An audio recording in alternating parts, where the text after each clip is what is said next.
Tales from the Mythos. Unknowable Box. Lost Episode 6. The Color Out of Space. The color in the field. It started with the thing from the sky, a glowing meteor pulsing with colors no man could name. At first, it was exciting. People came from the university in Arkham to poke at it, and Pa seemed proud to have something so strange on our farm. But the colors didn't leave. They sank into the ground, the water, and us. The animals changed first. Their eyes glowed faintly at night, and their limbs bent in ways that didn't seem possible. Then the crops started growing wrong, gray and brittle, crumbling to ash when you touched them. The well began to hum, faint at first, then louder, and its glow kept me awake at night. Then the man came. He arrived one morning, dusty and quiet, carrying a letter from a Professor Albert Albright at Miskatonic University. He said he was here to investigate the meteorological phenomenon. Pa grumbled about outsiders, but let him stay in the barn. The investigator spent most of his time near the well, measuring the glow and taking notes in a little black book. He was kind to me, explaining in soft tones that the color wasn't natural, that it was alive. "It's in everything now," he said one night. "The ground, the water, even your animals and crops. If it spreads further, it could be disastrous." Pa heard him talking and got it in his head that the animals were the cause. "They're spreading it," he said, gripping his rifle. "If I don't stop them, it'll take the rest of us." The next morning, Pa drove the animals into the barn and set it on fire. The flames rose high, and the screams of the animals were worse than anything I'd ever heard. But not all of them burned. A few burst through the flames, their glowing, twisted shapes scattering into the fields and woods. Pa shouted and ran after them, rifle in hand. "I'll find them all!" he yelled, disappearing into the dark. The investigator watched it all in silence. When Pa didn't come back, he turned to me and said, "I need to contact Professor Albright and tell him what's going on. He'll know what to do. We'll need help to contain this." "Will they come?" I asked. "Will they help us?" "I'll do everything I can," he promised, his face pale and drawn. But I saw how he winced when he moved, how his skin glistened with sweat despite the cool air. That night, the hum from the well grew louder, and the glow brighter. I could feel it in my chest, like a second heartbeat. Ma stared out the window as always, her gray skin stretched tight over her bones, while Merwin wandered near the well again, tossing pebbles into its depths. Zenas scratched at his bindings, whispering about something crawling under his skin. The investigator left early the next morning, his notebook clutched tightly in his hand. "Stay inside," he said before climbing into his car. "Help is coming. Just hold on." I don't know if we can. The color is everywhere now, inside us, around us, burning us from the inside out. And I know it's not done with us yet.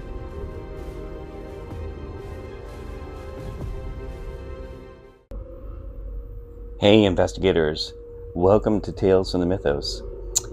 Today what we're going to be playing is we're going to be playing the unboxed episode, the lost episode number 6, The Color Out of Space. And as you saw from the prologue there's this really messed up cosmic horror meteorite that comes and lands in this farmer's field. He's a farmer in the outskirts of Arkham. And it infects the ground and the crops and the animals and eventually the people. And there's not a very happy ending of the original story, but that's kind of true of a lot of Lovecraft stories. But anyway, so great story, a lot of fun, and I absolutely love what Simon did with this particular episode. They created some super fun miniatures. I mean, I'm not the greatest painter in the world, but I definitely had a great time painting this thing. This is The Color Out of Space. I actually painted this with metallic pens, and then I really wanted the people who are all mutated getting sucked up into this thing to stand out. So I painted them green. So I call this chopping broccoli. So that's what we got going on here with that guy. And then we have mutated animals, like this guy here, and and these are definitely falling victim to a lot of the strange cosmic weirdness that's coming out of this color. So for today's episode, we are going to be playing four-handed. I got Jim, who's got a special skill of big game hunter. And so when you get him leveled up, he's really able to throw a lot of firepower, especially in combination with his marksman ability against any monster, including the Elder God. It's pretty OP there. Lots of fun. And then we have Agatha, who's... she looks like she's got a Tommy gun. I'm not particularly sure if she's from some historical figure or not, so apologies if she is and I missed it. But her special skill is Killer Instinct. So once per turn, when attacking, you may take 1 stress to deal 1 additional wound, and then you can eventually get 2 wounds, and then you don't have to take any stress at all, and she just gets more and more and more powerful. So that's Agatha. And then we have Richard, who's like a James Bond Secret Service type guy. This is definitely more of the Sean Connery mold, classic. And his special skill is Majesty Secret Service. And it's kind of a utility box of a bunch of different skills that are generally found in the common skill pool of other investigators. But as he levels up, he gets to kind of accumulate all of these different unique capabilities together. And then lastly, we have Bruno, who's another brawler. Brought a lot of brawlers to this one, just because I just got to painting them and they all look like a lot of fun. So this guy, he likes to fight alone. He doesn't like to be, with other investigators. And so once you get him leveled up, he is throwing a ton of dice. So hopefully that will work out well, because our Elder God is the Black Goat of the Woods, and this guy is no fun at all. And here's my painted interpretation of this guy. And I haven't played him in a long time, so I forget exactly how he works. I just remember thinking, my God, this guy can give Cthulhu a run for his money, because he is not fun at all. He's a beast. So we also have the color out of space itself, and mutated animals. Those are the special monsters for this particular scenario. And our minions for the Elder God are Darkspawn. So all these guys, they look like, I don't know, little trees, upside down trees. Anyway, these are nasty too, because they start swarming you. And then, of course, we have the cultists, who are trying to bring him to the earth, even though we don't want him here. And so that's kind of the setup. I guess lastly, this particular scenario, this episode, the goal, as you saw from the prelude, is to get rid of all these animals and have them quit spreading this nasty infection everywhere. Of course, in the real story, I didn't really stop it, but that's what we got to do to prevent these cultists from summoning the Elder God. Is we got to get rid of all these animals, because if this blight spreads all over the county, town, city, world, then this Elder God is going to come here and cause us trouble. So that's our goal. Our goal is to kill 10 of these animals, hopefully before the Elder God advances 4 times. Otherwise, we're in a lot of trouble. So without further ado, and lastly, let me explain what these things are. So these are basically little color tokens, and they represent when you are on the spot, or when you wind up in an area with one of these, you have to stop your actions. That's what the little hand stop thing is for, and you're on fire. So a double negative there. So our 2 special actions in this episode are dissipate. So we make a roll. For each success, we may remove 1 color token from your space or an adjacent space. So we can kind of get these things out of our way.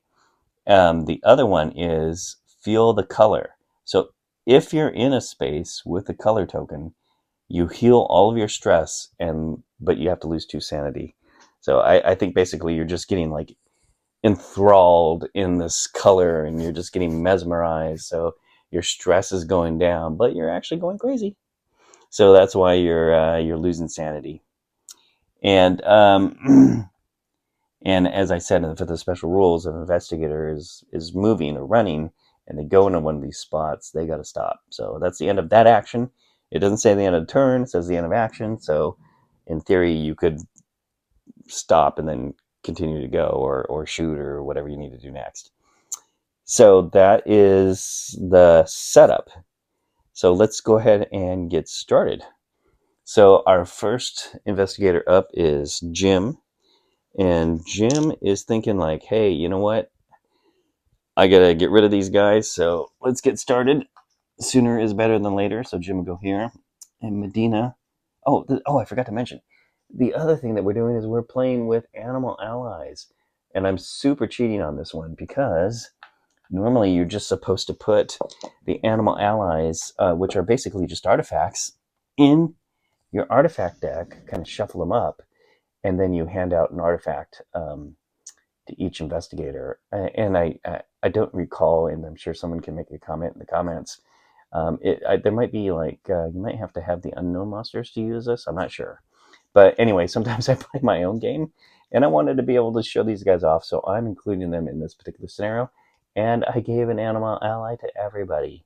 And, we're probably still going to lose because this is not an easy game. And the black goat is a real bear. So it'll probably be okay in the end. It'll probably be fair. So let's get started. So Jim's moving, and he's over here, and he's in range of this animal.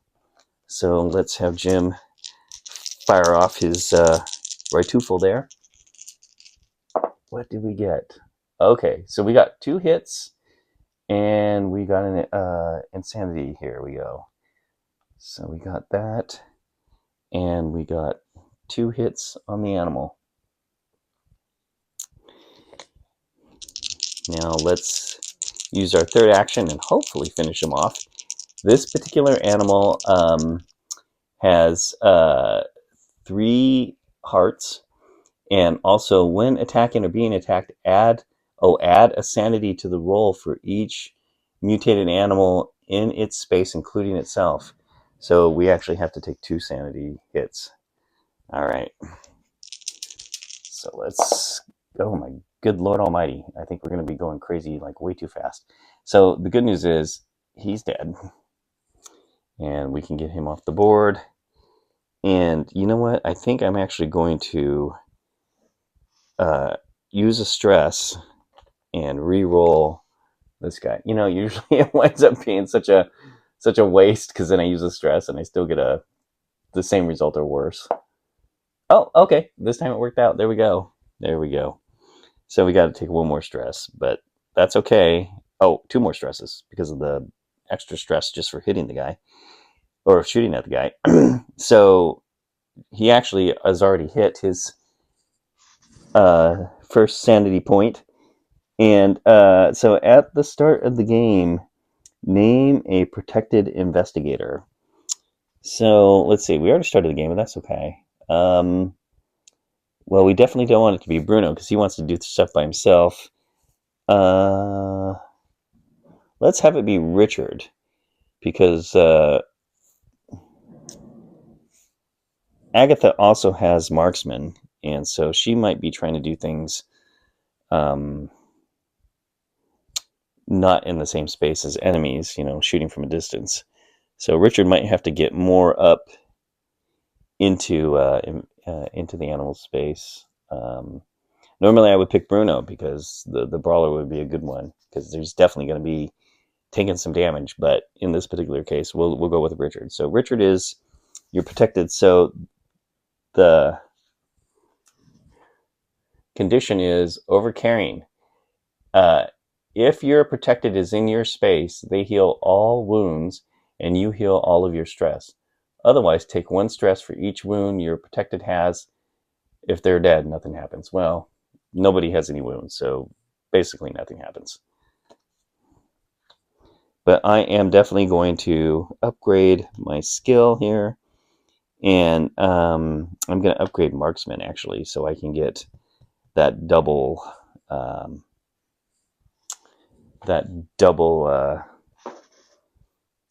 green dice for every attack, which is huge. Let me see here. Just move my marker. All right. And that is his 3 turns. So let's draw a Mythos card and see what we get. Color out of space. If the color out of space is on the board, move it 1 space towards you and then summon 1 mutated animal in its space. Okay, well, he is definitely on the board and he's making his way towards me. And we're going to be bringing back another mutated animal. Put it in the well there.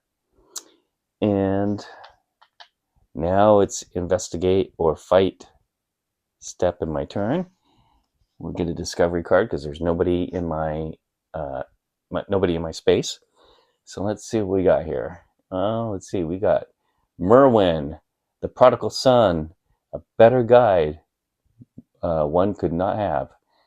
If there's a color token within 1 space of you, take 2 stress. Well, there's definitely one here, so we're taking 2 stress. 1, 2.